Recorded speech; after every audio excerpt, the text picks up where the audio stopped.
Une fille sexy était assise sur les toilettes, prête à faire ses besoins. Mais l'instant d'après, elle sentit soudain quelque chose de bizarre. Alors, elle baissa les yeux pour regarder.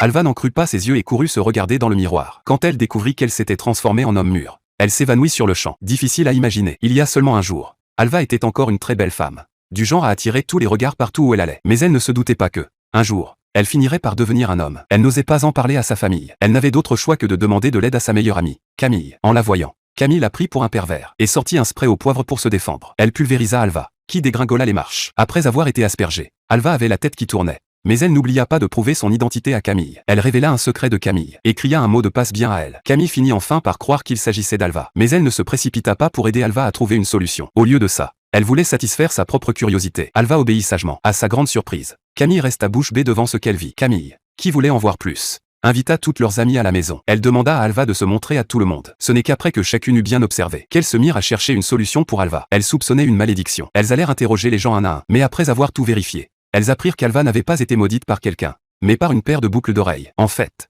la veille, Alva avait vu une belle paire de boucles d'oreilles dans une boutique d'antiquité. La propriétaire refusait de les vendre, mais Alva les glissa dans une boîte banale et les paya à la caisse. Sur le chemin du retour, elles se sont arrêtées à une station-service pour faire le plein. Mais elle ignorait que l'employé avait été ligoté par des braqueurs. Alva pensait que le voleur était l'employé et lui demanda de venir faire le plein. En repartant, Alva perdit l'une des boucles d'oreilles. Le braqueur la ramassa et l'emporta avec lui. Lorsqu'il l'a mise, son corps et celui d'Alva furent échangés.